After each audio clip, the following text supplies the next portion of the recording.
साहित्य लहर में आपका स्वागत है।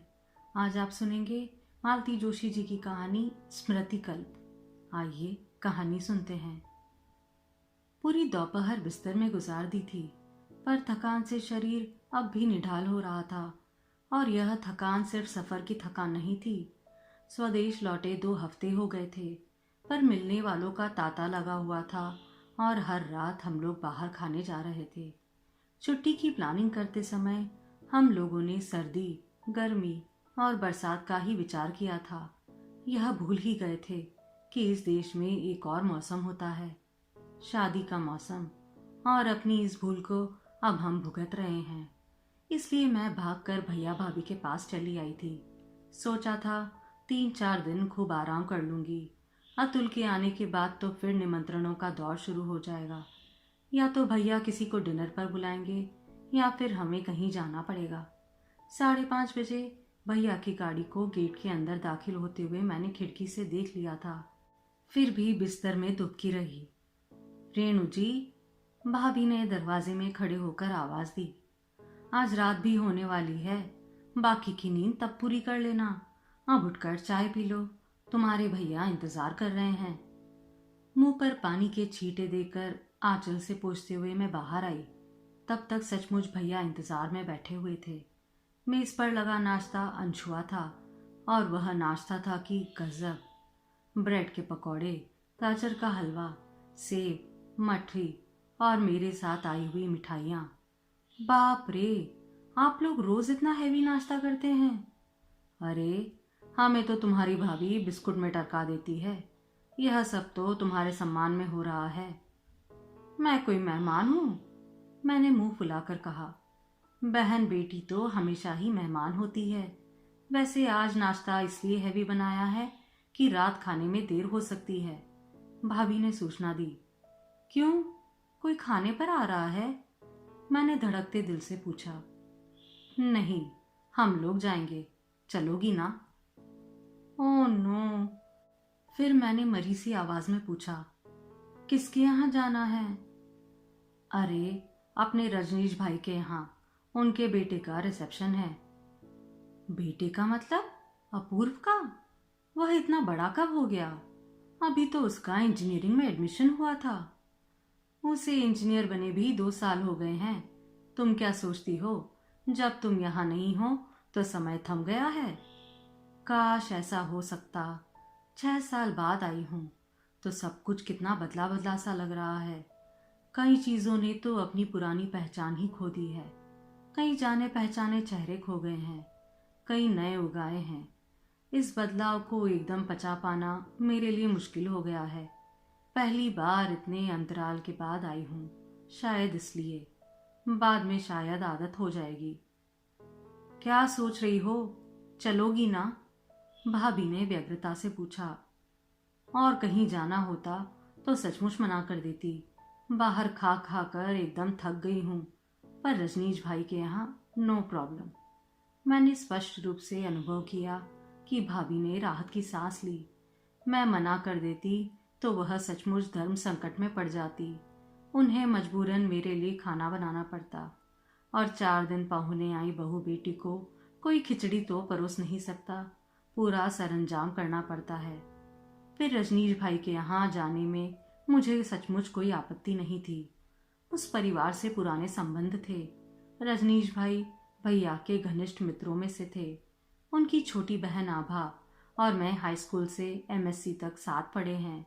बड़ी वाली शोभा दीदी से भी मेरी खूब पटती थी। वह आभा की तरह मुझे भी लाड करती थी।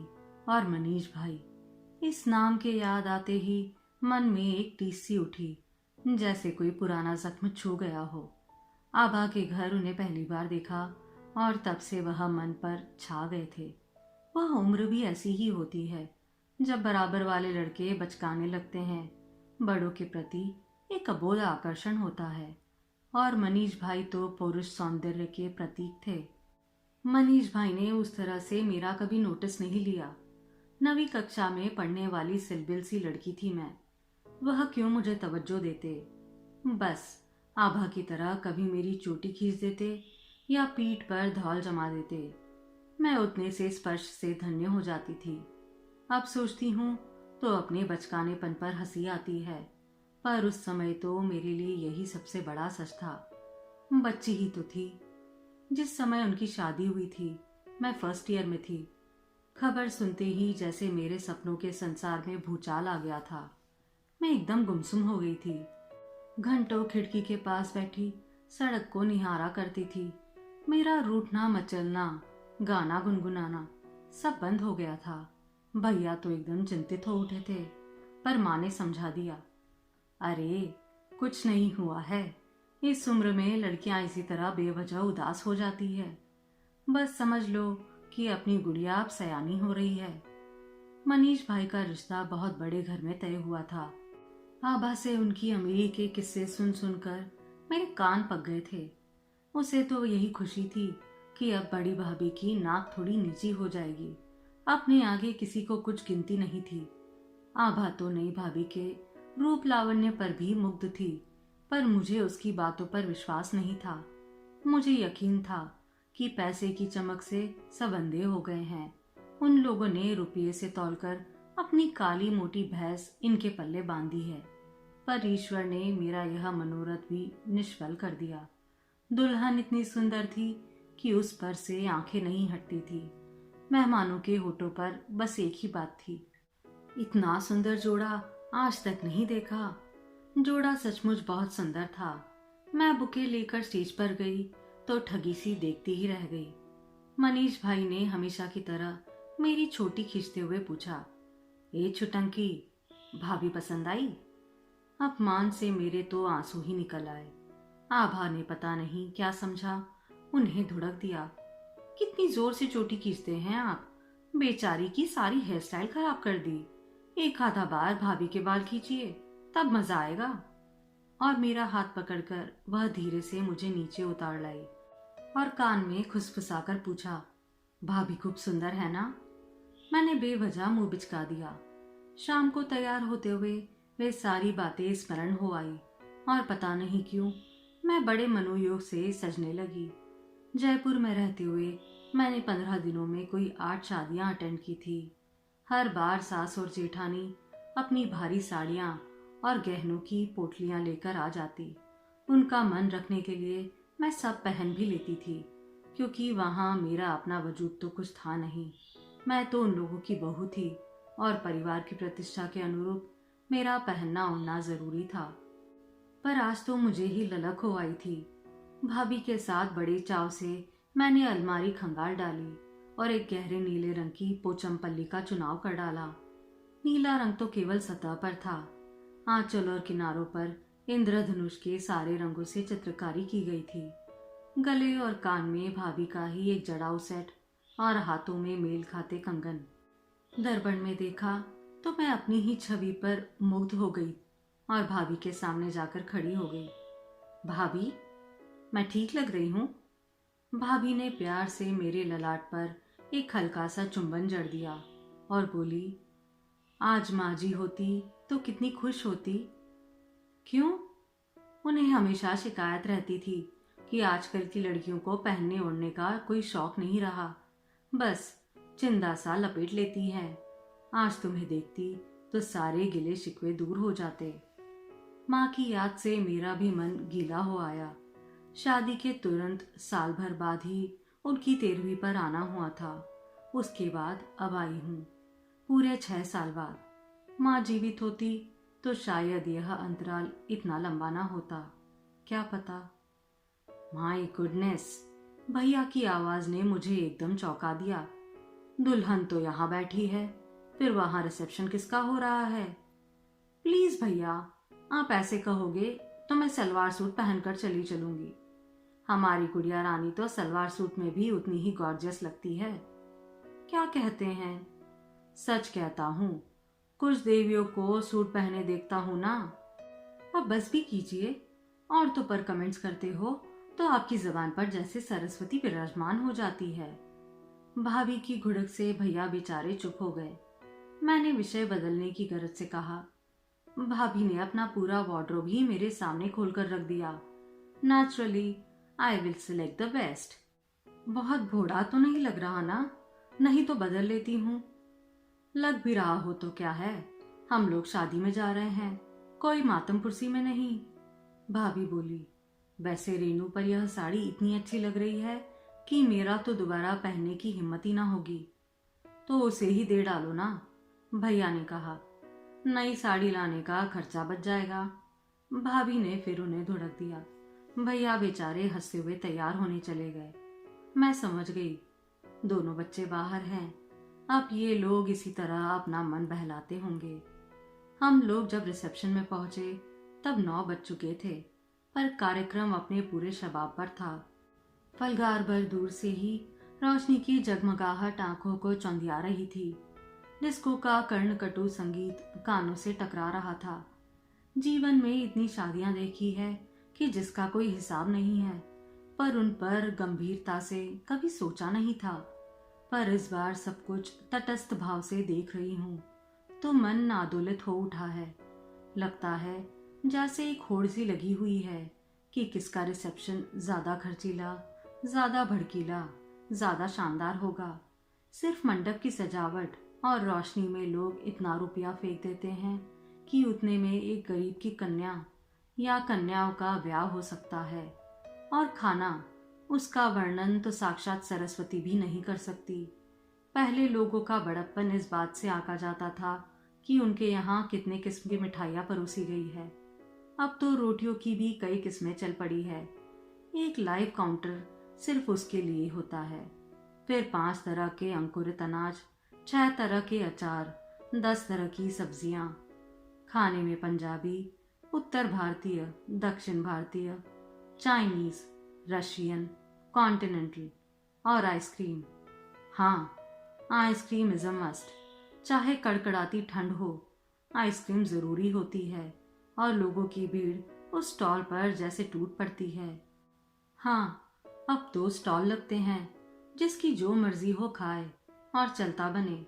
और स्टॉल भी कितने, कोई नौसिखिया हो तो गिनते गिनते ही बोर हो जाएगा। समझ में नहीं आता कि क्या सब लोग इतनी हैसियत वाले हो गए हैं या कि लोक लाज के लिए करना पड़ता है। रजनीश भाई और भाभी स्वागत की मुद्रा में द्वार पर खड़े मिले। मुझे देखा तो एकदम गदगद हो गए। अरे वाह, गुड़िया भी आई है, भाई मजा आ गया।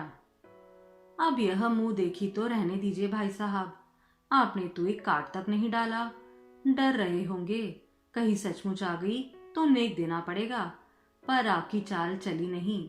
देखिए, मैं साड़ी वसूल कर ही जाऊंगी। अरे छुटकी, कैसी बातें कर रही है, तेरे भतीजे की शादी है, तू एक तो क्या 4 साड़ी ले लेना। तेरी भाभी तो इस समय इतने टॉप मूड में है कि पूरी दुकान ही तेरे सामने कर दे। मैंने भाभी की ओर देखा। पति की बात के समर्थन में वह 5 इंच मुस्कुरा भर दी।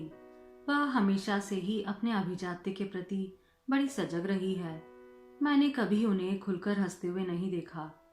भाभी से अपना ध्यान हटाकर मैंने रजनीश भाई से कहा, भाई साहब, ईश्वर के लिए मुझे अब छुटंकी कहना छोड़ दीजिए प्लीज।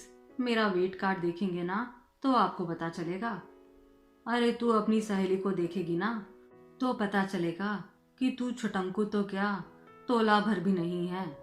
अरे आभा को बुलाओ भाई, अभी तो यहीं कहीं थी। आभा शायद आसपास ही थी। खबर मिलते ही दौड़ी चली आई और मुझसे लिपट गई। बाप रे, ऐसा लगा जैसे मक्खन का एक ढेर मेरे ऊपर गिर पड़ा हो। भैया ने सावधान किया, ए लड़की, जरा संभल के। मुझे रेनू को 1 पीस में मियाँ को सौंपना है, नहीं तो वह केस कर देगा। आभा के पति उसके मुकाबले एकदम छरहरे और मासूम लग रहे थे। बोले, अपने स्लिम और ट्रिम होने का राज अपनी सखी को भी बतलाइए ना।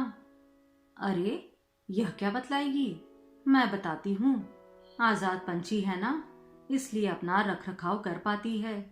जरा 1-2 पुछल्ले जुड़ जाने दो, फिर देखना। मैं मुस्कुरा भर दी। शादी को 8 साल हो चले हैं। हर कोई उत्सुक है, सब जगह एक ही प्रश्न, एक ही फरमाइश। उत्तर में मैं बस मुस्कुरा कर रह जाती हूँ। 2.5 साल पहले एक हादसा हुआ था। आने वाला अध बीच से ही लौट गया था, पर मैं यह बात किसी को बताती नहीं हूँ। लोगों की सहानुभूति मैं झेल नहीं पाती। 6 years इज टू मच यार, अब तो कुछ करो। करने का सोच ही रही थी, पर तेरा हाल देखकर तू हिम्मत जवाब दे रही है। अच्छा, पहले चलकर मुझे दूल्हा दुल्हन से मिलवा तो दे, देखो मुझे अपूर्व पहचानता भी है या नहीं। हम लोग भीतर की ओर चले। भैया भाभी तो कब के आगे बढ़ गए थे। शामियाने में पाँव देते ही सामने एक सुसज्जित जूस बार नजर आया। इतनी ठंड में भी वहां भीड़ थी। ज्यादातर भीड़ महिलाओं की ही थी। पास जाने पर उसका कारण समझ में आया। काउंटर पर जोधपुरी सूट में खुद मनीष भाई खड़े थे और मुस्कुराकर अतिथियों की अभ्यर्थना कर रहे थे। उनके अगल बगल कामदार सूट पहने 2 सुदर्शनाएं थी जो मेहमानों के लिए गिलास भर रही थी। बड़ा ही खुशनुमा माहौल था। मनीष भाई, देखिए तो मेरे साथ कौन है, आभा ने कहा। अपने प्रशंसकों से पल भर के लिए विरत होकर उन्होंने मुझे देखा और ठगे से देखते ही रह गए। आभा, कहीं ये तेरी सिलबिल सहेली तो नहीं? बाय गॉड, अमेरिका ने तो इसकी काया पलट कर दी है। कब आई? आज सुबह। What a beautiful surprise Renu. ये मेरी कन्याएं हैं, शुभा और श्वेता। छोटी उज्ज्वला यहीं कहीं घूम रही होगी। और लड़कियों, यह है आभा बुआ की पक्की सहेली रेणु। लड़कियां बेवजह शर्मा गई, मानो मैं उन्हें अपने लड़के के लिए पसंद करने आई हूँ। लेकिन वाकई अगर मेरे पास ब्याहने लायक बेटा होता तो एक को तो मैं ले ही जाती। मनीष भाई, आपकी बेटियां बहुत सुंदर है, एकदम भाभी पर गई हैं। क्या मतलब? हम क्या लंगूर हैं? जनाब, हमारे सफेद बालों पर मत जाइए। किसी जमाने में हमें लेडी किलर कहा जाता था। अब यह बात मुझे आपसे मालूम करनी होगी। मनीष भाई, ना तो आपके बाल सफेद हुए हैं, ना आपका लेडी किलर होना इतिहास हुआ है। You are still extremely popular. What a compliment. इस मेहरबानी का आपको क्या सिला दूं? यह मत समझो कि मैं सिर्फ फलों के रस परोस रहा हूँ। मेरे पास और भी पेय है, क्या पियोगी? नो थैंक्स, कहते हुए मैं बाहर निकल आई। भाभियों और आंटियों के हुजूम ने फिर उन्हें घेर लिया था और कह कहो के दौर फिर शुरू हो गए। अगल बगल दोनों बेटियां खड़ी थी और वह बिंदास फ्लर्ट कर रहे थे। लड़कियां खिलखिला रही थी। जमाना कितना बदल गया है। अपने पिता के सामने इस तरह हंसने की हमारी कभी हिम्मत ही नहीं थी। पिता भी तो उस जमाने के थे। उन्होंने भी इतने बेसौल अंदाज में यह कभी नहीं कहा होगा कि किसी जमाने में हमें लेडी किलर कहा जाता था। शोभा भी नहीं दिखाई दी। जीजाजी फिर पड़ गए हैं क्या? वैसे भी दिसंबर का महीना तो उनके लिए कसाले का ही होता है। चलते चलते आभा एकदम रुक गई। मुझे घूरते हुए बोली, तुझे कुछ भी पता नहीं? क्या? जीजाजी नहीं रहे? क्या? मेरा तो जैसे खून ही जम गया। हाँ, इसी फरवरी में उनका देहांत हुआ है। अभी साल भर भी नहीं हुआ है ना, इसलिए दीदी आई नहीं। तुम लोग इतने दकियानूसी कब से हो गए रे? फिर यह तो घर की शादी थी, यहाँ आने में क्या हर्ज था? कोई इसरार करके बुलाता तब तो। यहाँ तो किसी को फुर्सत ही नहीं है। जो आ गए हैं उन्हीं को कोई पूछ परख नहीं है। तुम ही बताओ, अगर यह जोर देकर कहती तो दीदी मना कर देती। उनका भी तो आने का मन कर रहा होगा। लड़के की यही एक तो शादी है। मनीष भाई की तो 3 लड़कियां हैं। तुम ही जबरदस्ती ले आती। मेरा घर होता तो जरूर ले आती। दूसरों के गांव में अपन दखल नहीं देते, उसने मुंह फुलाकर कहा। खैर, तुम्हारी बड़ी भाभी तो हमेशा से ही अलूफ रही है, पर सविता भाभी तुम अनुहार करके ला सकती थी, उनका भी तो हक बनता है। रेणु, किस दुनिया में रहती है तू? तुझे किसी बात की खबर नहीं है? क्या मतलब? क्या सविता भाभी भी? ओ गॉड, पल भर को जैसे मेरी सांस ही रुक गई। नहीं रे, सविता भाभी मरी नहीं है, पर इससे तो मर जाती तो अच्छा था। मतलब मृत्यु से भी कोई भयंकर बात है? क्या हो सकती है? क्या वह घर छोड़कर किसी के साथ? नहीं, ऐसा नहीं हो सकता। कम से कम मनीष भाई को देखकर तो ऐसा नहीं लगता कि कोई अनहोनी हो गई है। वह उतने ही पक्कड़ मस्त मौला नजर आ रहे थे। आभा से सारी बातें खुलासेवार जानने की इच्छा थी। सोचा था कहीं एक तरफ कुर्सियां लेकर बैठ जाएगी, तभी किसी ने उसे आवाज दी। सॉरी यार, मुझे जाना पड़ेगा। ससुराली रिश्तेदार हैं, उन्हें ठीक से अटेंड करना पड़ेगा। खातिरदारी में जरा भी कसर आ गई तो रिपोर्ट सीधे हाई कमान तक, यानी कि मेरी सास तक पहुंच जाएगी। चलती हूँ, एंजॉय योर सेल्फ। अब क्या खा के एंजॉय करूंगी मैं। दो दो बॉम्ब शेल डालकर खुद तो हवा हो गई और कहती है एंजॉय योर सेल्फ। माँ की कही एक बात याद आई। वह कहती थी शादी के मंडप में मृत्यु की चर्चा कभी नहीं करनी चाहिए। अब शगुन होता है। अब शगुन तो क्या होता होगा, हाँ, मूड जरूर चौपट हो जाता है। भैया भाभी पर इतना गुस्सा आ रहा था, दो दो हाथ से हो गए और मुझे खबर भी नहीं। खैर, गलती मेरी ही है। पत्राचार तो इन दिनों छूट ही गए थे। कभी कभार मैं ही फोन कर लेती हूँ। उस समय जो ताज़ा समाचार होता है वह मिल जाता है। फिर चाहे वह सानियाल साहब के टाइगर की मृत्यु हो, महरी की बबली की शादी हो या धोबी की चौथी कन्या का जन्म हो। और इतने महत्वपूर्ण समाचार सिर्फ इसलिए छूट गए होंगे कि उस दौरान मैंने फोन नहीं किया होगा। मुझसे तो घर पहुंचने तक भी सब्र नहीं हुआ। गाड़ी में बैठते ही पूछा, शोभा दीदी के पति नहीं रहे? मुझे तो पता ही नहीं था। अरे, भैया बोले, तुम्हें पता नहीं था? इतना ताव आया। मेरा प्रश्न मुझी को लौटा दिया। यह भी कोई बात हुई?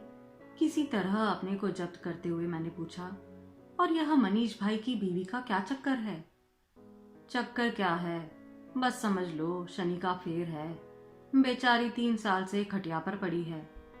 क्यों, कैंसर है? नहीं रे, भाभी ने बताया, बहुत भयानक एक्सीडेंट हुआ था। मनीष की भी 2 पसलियां चटक गई थी। कोहनी में फ्रैक्चर हो गया था। घुटने पर चोट आई थी। पर सविता की हालत तो यह समझ लो कि मर ही गई थी। मर ही जाती तो अच्छा था। भैया ने आभा की बात दोहराई। पूरे 2 महीने कोमा में पड़ी रही। अब होश में भी है तो किस काम की। ना किसी को जानती है ना पहचानती है। बस बिटर बिटर ताकती रहती है। ना भूख प्यास का होश है ना किसी और चीज का। सारा शरीर लुंज पुंज हो गया है। दरअसल उसे सिर पर चोट आई है, भैया ने खुलासा किया। मेडिकल टर्मिनोलॉजी तो मैं नहीं जानता, पर जो तंत्रिकाएं अपने सारे कार्यकलापों को संचालित करती है वही डैमेज हो गई है, बियॉन्ड रिपेयर।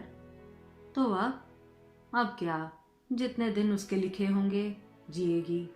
3 साल तो हो ही गए हैं, और 3 साल या 3 महीने या 3 दिन, क्या कह सकते हैं। बेचारी, बेचारा मनीष कहो, भाभी बोली। उसकी बेचारे की तो जिंदगी ही तबाह हो गई है। अब ये सब लोग शादी में आ गए हैं तो उनके पास कौन होगा? उसकी माँ है ना, एक आया भी रखी हुई है। चलो अच्छा है, घर में नानी के होने से लड़कियों को कुछ सहारा तो है। लड़कियां कौन सी घर में हैं? बड़ी तो दोनों हॉस्टल में हैं। छोटी भी घर में बोर हो जाती है। कभी रजनीश बाई के यहाँ तो कभी शोभा के यहाँ चली जाती है।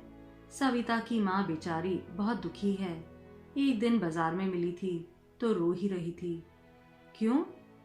उनके लिए तो उम्र कैद ही हो गई है। पता नहीं कितने दिन रहना है। जिस पर मनीष आजकल उखड़ा उखड़ा रहने लगा है। उनसे ढंग से बात नहीं करता। लड़कियां अपने में मग्न है। कोई घड़ी भर भी उनके पास नहीं बैठता। नौकर भी बदतमीजी से पेश आते हैं। वह आया अलग हुक्म चलाती है। कह रही थी बेटी के लिए सारी जिल्लतें सह रही हूँ, नहीं तो कब की घर चली जाती। वे लोग तो इतने अमीर है ना, फिर यहाँ क्यों पड़ी है? उन्हें तो चाहिए कि भाभी को लेकर अपने घर चली जाए और शान से रहे। रेनू, तुम भी अभी तक बच्ची की बच्ची बनी हुई हो। बूढ़ी माँ और मृत्यप्राय बहन, यह डोहरा कौन ढोएगा? पिता जीवित होते तो बात कुछ और होती। सारी रात मैं सो नहीं सकी। सविता भाभी की रिसेप्शन वाली छवि आंखों में तैरती रही। उसके बाद भी उन्हें कई बार देखा था, अपनी जुड़वा कन्याओं के साथ वह अक्सर ही बाजार में, सिनेमा में, समारोह में नजर आ जाती थी। हमेशा चुस्त दुरुस्त, स्मार्ट और सलीकेदार। ऐसी महिला असहाय, अस्वस्थ बिस्तर में पड़ी हुई है, यह सोचकर ही झुरझुरी हो आई। और शोभा दीदी, उन बेचारी का तो सारा जीवन पति की तिरमदारी करते हुए ही कट गया। अपार संपत्ति और इकलौता लड़का। लड़की ब्याहते समय माँ बाप ने बस इतना ही देखा। यह तो बाद में पता चला कि लड़का रोग की पुड़िया है। ब्रोंकोअस्थमा, सर्वाइकल, स्पॉन्डिलाइटिस जैसे शब्द तो मैंने उन्हीं के संदर्भ में पहली बार सुने थे। पर वाह रे शोभा दीदी, भाग्य के लेखे को उन्होंने चुपचाप स्वीकार कर लिया। माथे पर एक शिकन तक न आने दी। इंग्लिश में एमए थी, संगीत की विशारद थी, बैडमिंटन की चैंपियन थी, पर अपनी सारी उपलब्धियों को उन्होंने ठंडे बस्ते में डाल दिया और केवल पति की नर्स बनकर रह गई। पति की लंबी बीमारियों ने उन्हें समाज से, परिवार से काट दिया था, पर उन्होंने कभी इसका मलाल नहीं किया। सच, हिंदुस्तानी औरत को ईश्वर पता नहीं किस मिट्टी से गढ़ता है। मैंने 2 दिन प्रतीक्षा करने के बाद आभा को फोन किया। सोचा अब तो वह शादी के माहौल से उबर चुकी होगी। पता चला वह कल रात ही सपरिवार कानपुर के लिए चल पड़ी है। मुझे मालूम है बड़ी भाभी का आतिथ्य उसे ज्यादा दिन रास नहीं आया होगा, पर एक बार मुझसे मिल तो लेती। पर मिलना तो दूर, बंदी ने फोन भी नहीं किया। बहुत बुरा लगा। फिर मैंने भाभी से चिरोरी की, भाभी कल तो अतुल आ ही जाएंगे, फिर कहीं जाना नहीं हो पाएगा। आज मेरे साथ सविता भाभी को देखने चलेंगी? वहां देखने लायक अब क्या है, वह तो बेजान सी पड़ी हुई है। अपन जाते हैं तो उनकी मम्मी अपनी रामायण लेकर बैठ जाती है, फिर नौकर लोग मनी से चुगली लगाते हैं। अच्छा नहीं लगता। तो शोभा दीदी के यहाँ चले, मेरे अकेले जाने की हिम्मत नहीं पड़ रही है। दरअसल मैं तो तुम्हें अपने साथ क्लब ले जाना चाहती थी, भाभी ने कुछ पसोपेक्ष में कहा। वहां सब लोग तुम्हें देखने को बहुत उत्सुक हैं। पर मैं वहां जाने के लिए जरा भी उत्सुक नहीं थी। मैंने बड़ी नम्रता से अपनी अनिच्छा जाहिर कर दी। भाभी ने भी शायद औपचारिकतावश ही कहा होगा, क्योंकि मेरे एक बार मना करने पर वे मान गई। हम दोनों ने शायद एक साथ ही राहत की सांस ली होगी। एक काम करते हैं, भाभी बोली, मेरा रास्ता उधर से ही है, मैं जाते जाते तुम्हें ड्रॉप कर दूंगी, चलेगा? दौड़ेगा, मैंने कहा। अकेले जाने की सचमुच हिम्मत नहीं पड़ रही थी, पर भाभी इतनी सजी धजी थी और इतना महक रही थी कि मैंने उनसे उतरने का आग्रह नहीं किया। इस घर में कई बार आ चुकी हूँ, पर अकेले आने का यह पहला अवसर था। और अवसर भी कैसा। मुझे आभा पर नए सिरे से गुस्सा आने लगा। धड़कते दिल से मैंने बटन दबाया। दरवाजा उन्होंने ही खोला। वही सौम्य शांत मुद्रा, बड़े सहज भाव से पूछा, अकेली आई है? भाभी छोड़ गई है, उन्हें कहीं और जाना था। मैंने जानबूझकर क्लब का नाम नहीं लिया। हाथ पकड़कर वह मुझे सोफे तक ले आई, फिर इत्मीनान से बैठते हुए कुछ कहा। अपूर्व ने बताया था कि तुम आई हो। अपूर्व आपको कहाँ मिला? बहू को लेकर आया था ना, कह रहा था रिसेप्शन में तुम आई थी। अपूर्व की बहू बहुत सुंदर है ना? बहुत, मैंने कहा, और बातों का क्रम चल पड़ा। दुनिया जहान की बातें, सब कुछ कितना सहज स्वाभाविक था। और यहाँ आते हुए मैं कितना डर रही थी। क्या बोलूंगी, कैसे बोलूंगी? अगर वह रोने बैठ गई तो मैं कैसे सांत्वना दूंगी? रास्ते भर रिहर्सल करती आ रही थी, पर उस नाटक की जरूरत ही नहीं पड़ी। मैंने मन ही मन शोभा दीदी को बहुत धन्यवाद दे डाले। बात करते करते अचानक उनकी घड़ी पर नजर गई। 4 बज रहे थे। चल चाय पीते हैं। माँ कहती थी कि कहीं मातम कुर्सी में जाते हैं तो चाय नहीं पीते, पर यहाँ तो ऐसा कोई माहौल ही नहीं था। वह उठी तो मैंने कहा, मैं आ जाऊं? चप्पल उतार कर आना पड़ेगा। शोभा दी की किचन हमेशा की तरह जगर मगर कर रही थी। हर चीज साफ सुथरी, करीने से लगी हुई। कतार के कतार चमचम करते स्टील के डब्बे, अचार की बर्नियां, उन पर लगे झालरदार कपड़े। पल पेट के डब्बों में नाश्ते की चीजें, झकाझक धुली क्रॉकरी, पिरामिड की शक्ल में ग्लास, कटोरियाँ, पतीलियाँ, मसालों के डब्बे, घी तेल की बर्नियाँ, हर चीज बड़े कायदे से, सलीके से अपनी जगह पर थी। दीदी, माँ और भाभी हमेशा आपकी किचन की खूब तारीफ करती थी। मुझे तो हैरत है, आप यह सब कैसे मैनेज करती है। मेरा मतलब है, अब भी आप इतनी मेहनत करती हैं। अब भी से तुम्हारा क्या मतलब है भाई? क्या मैं 60 साल की बूढ़ी हो गई हूँ? नहीं, मेरा मतलब था कि तुम्हारा मतलब समझ रही हूँ मैं। पर लाडो मेरी, ये सारे काम हमेशा मैं ही करती आ रही हूँ, कोई मेरा हाथ बटाने वाला नहीं था। फिर भी मुझे, मेरा मतलब है, तुम्हारा यह मतलब भी मैं समझ रही हूँ। तुम्हें हैरत है कि अब भी मुझ में इतना उत्साह क्यों है। तो रेणु जी, यह तो मेरा व्यक्तित्व का हिस्सा है, मेरे खून में है। पता नहीं क्या सोचकर उन्होंने गैस बंद की और हाथ पकड़कर मुझे बेडरूम में ले गई। मैं चकित होकर देखती ही रह गई। उस परिदृश्य में जरा भी बदलाव नहीं आया। बड़े से डबल बेड पर कड़ा हुआ पलंग पोश बिछा हुआ था। उससे मेल खाते 4 तकिए थे। पलंग के दोनों ओर 2 पांव पोश थे। बाथरूम के पास वाले पांव पोश पर बढ़िया आकार के स्लीपर्स, टॉवल, रेल पर जनाने मर्दाने टॉवल। दीदी की ड्रेसिंग टेबल पूर्ववत सजी हुई। खिड़की के पास लगे वॉश बेसिन पर शेविंग का सामान धुला पूछा। पश्चिम वाली बालकनी पर 2 बेत की कुर्सियां आमने सामने लगी हुई। दक्षिण वाली बालकनी में एक झूला, जिसकी पीतल की कड़ियां ऐसी दिप दिप कर रही थी मानो कल ही ब्रासो किया हो। उस बालकनी से मैंने हॉल का नजारा लिया। सब कुछ धुला पूछा, झकझक करता।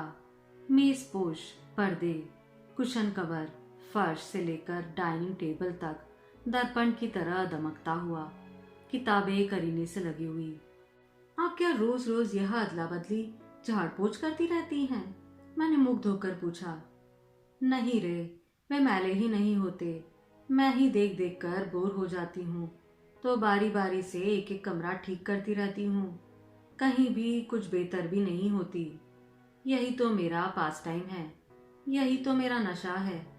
जिस दिन यह नशा काम नहीं करेगा, उनकी एक बड़ी सी फोटो लगाकर छुट्टी कर लूंगी। पहली बार मुझे ध्यान आया कि बेडरूम में मेटल पीस पर रखी शादी की फोटो को छोड़कर घर में जीजाजी की कोई फोटो नहीं है, और मैं डर रही थी कि घर में पाँव देते ही बड़ा सा फोटो नजर आएगा। उस पर मोटा सा हार होगा, नीचे अगरबत्तियां। दीदी, आपने यह अच्छा किया कि कोई फोटो नहीं लगाई, इसलिए यह एहसास नहीं होता कि कोई यहाँ से सदा के लिए चला गया है। लगता है बस बाजार तक गए हैं, अभी आते होंगे। दीदी फीकी सा मुस्कुरा दी, जैसे कह रही हो, पगली, यह सारा सरंजाम मैं इसलिए तो कर रही हूँ। चाय पीते हुए उन्होंने अचानक पूछ लिया, तेरी वह चचेरी ननंद थी ना, अनब्याही, अब क्या कर रही है? उनकी तो पिछले साल शादी हो गई है, रिटायर्ड मेजर है। हनीमून पर दोनों यूरोप और अमेरिका के दौरे पर गए थे, तभी हमारे पास आए थे। और वह डाइवोर्स केस किसका चल रहा था? मेरी छोटी बुआ सास का। वह केस करना चाह रही थी, पर जेठ जी ने समझा बुझाकर वापस भेज दिया। उन्हीं की हम उम्र है वह, ननंद ही लगती है, इसलिए भाई साहब की सुन भी लेती है। वह बोले कि मेरी भी लड़कियां बड़ी हो रही है, अब मैं उनकी चिंता करूं या फिर तुम्हारे लिए लड़का खोजूं। छोटे मोटे झगड़े तो हर घर में होते हैं, उनके लिए क्या कोई घर छोड़ देता है? अरे, तेरे भैया की एक साली थी ना, जिसके पैर में डिफेक्ट था, क्या अब तक कुंवारी है? कौन? कनक दीदी? भाभी बता रही थी उन्होंने एक लखपति मंदबुद्धि बालक से शादी कर ली है, अब ऐश कर रही है। पर दीदी, आज आपको इन सब की याद कैसे आ रही है? अपनी गरज से सब याद आ जाता है। कैसी गरज? मनीष भाई के लिए रे। छोटी बहन होकर अब मुझे ही उनके लिए कुछ सोचना पड़ेगा। बड़ी भाभी को तो तुम जानती ही हो। लेकिन अभी तो सविता भाभी, मेरा मतलब है, यह सब करने का समय तो आने दो, ऐसी क्या जल्दी है? सो तो है, पता नहीं बेचारी कितना कष्ट लिखा कर लाई है। खुद भी भोग रही है, साथ में घर वालों को भी भुगतना पड़ रहा है। अच्छा सुन, मैंने कहीं पढ़ा था कि मानसिक विकलांगता का सर्टिफिकेट हो तो दूसरी शादी की परमिशन मिल जाती है। क्या यह सच है? पता नहीं दीदी, रजनीश भाई कह रहे थे वह वकील से बात करेंगे। मानसिक तो क्या, ये तो सभी तरह से विकलांग है। कुछ ना कुछ रास्ता तो निकालना ही पड़ेगा। ऐसा कब तक चलेगा? लेकिन दीदी, ऐसा कोई भी कदम उठाने से पहले आपको लड़कियों के बारे में सोचना होगा। क्या माँ के जीवित रहते वे दूसरी माँ की कल्पना को झेल पाएंगी? अरे, यह सब उठापटक हम लड़कियों के लिए ही तो कर रहे हैं। बेचारी माँ के रहते अनाथ हो गई है, जैसा मनीष भाई पत्नी के रहते सन्यासी हो गया है।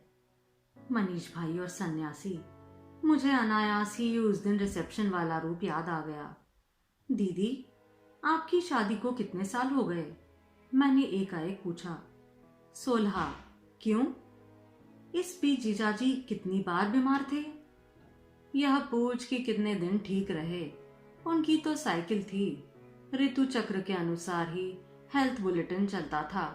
सावन भादो घर में रहेंगे, दिवाली से होली तक घर में क्या बिस्तर में ही रहेंगे।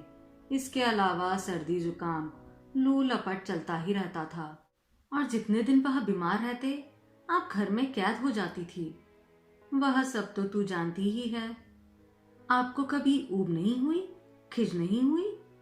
पागल, एक बार जिसे अपना कह दिया उससे ऊब कैसी, खिज क्यों होगी? वह और 16 साल जीते तब भी मैं इतनी ही लगन से उनकी सेवा करती। पर क्या करूं, ईश्वर को मंजूर ही नहीं था। उन्होंने एक सांस भरकर कहा, और दीदी, मनीष भाई 3 साल में ही इतना ऊब गए हैं कि हर कोई उनके लिए ऊपर नीचे हो रहा है। वह पुरुष है रे, औरतों का सा सब्र वह कहाँ से लाएंगे? अच्छा, मान लो यह हादसा अगर उल्टा हो जाता, मनीष भाई बिस्तर पर होते और भाभी ठीक ठाक होती, तो क्या वह उनकी मृत्यु की कामना करती? क्या बात करती हो, ऐसा कहीं होता है? यही तो दुख है दीदी कि ऐसा नहीं होता। पति चाहे लंगड़ा, लूला, काना, कुबड़ा हो, तब भी हिंदुस्तानी पत्नी उसकी दीर्घायु की कामना करती है, उसके लिए व्रत उपवास करती है, मनौतियां मांगती है। जानती है क्यों? क्योंकि उसे मालूम है कि पति के बिना उसका अस्तित्व शून्य है। घर परिवार में उसका मान सम्मान, समाज में उसकी प्रतिष्ठा सब पति के दम से होती है। सबसे ताजा उदाहरण तो आपका ही है। परिवार के इकलौते बेटे की शादी है और आप वहां नहीं थी। मुझे बुलाया था रे, मैं ही नहीं गई। पता नहीं क्यों, मन ही नहीं हुआ। और किसी ने आप पर जबरदस्ती भी नहीं की होती तो आप जरूर जाती, और जाती तो देखती कि असहाय अपाहिज पत्नी को घर पर छोड़कर मनीष भाई कैसी रंगरलियां मना रहे थे। कहा ना कि वह पुरुष है, उन्हें सब सुहाता है, दीदी ने थकती आवाज में कहा। पता नहीं क्यों मुझे भी एकाएक थकान हो गई। मैं उठ खड़ी हुई। दीदी, अब चलूंगी। भैया दफ्तर से आते ही मुझे खोजने लगते हैं। 2-4 दिन ही हूँ, उन्हें पूरा समय देना चाहती हूँ। अगला चक्कर कब लगेगा? 8 साल बाद? नहीं दीदी, इस बार सोचती हूँ जल्दी आऊंगी। सब लोग बहुत नाराज हो रहे थे। यह हुई ना बात। और अकेले नहीं आओगी, समझी? गोद भरी होनी चाहिए। दीदी, हम लोग अभी ठीक से सेटल नहीं हुए हैं। बच्चा हो गया तो संभालेगा कौन? मुझे दे जाना, मैं पाल लूंगी। जब सेटल हो जाओगी तब ले जाना, पर बुढ़ापे तक इंतजार मत करना। मैंने मन ही मन कहा, मुझे मालूम है दीदी, तुम मेरा तो क्या, ऐसे दर्जन भर बच्चे संभाल सकती हो। तुम में अभी उतनी ऊर्जा है, उत्साह है कि एक भरी पूरी गृहस्थी का भार उठा सकती हो। पर इस करुण सत्य को जानने की इच्छा किसकी है? सब मनीष भाई के लिए ऊपर नीचे हो रहे हैं, पर तुम्हारे इस बीहड़ एकांत में झांकने का समय किसी के पास नहीं है। तुम अपने कल्पना लोक में ही विचरण करने के लिए अभिशप्त हो। विदा लेते समय मेरी पलकें गीली थी। आप सुन रहे थे मालती जोशी जी की कहानी स्मृति कल्प।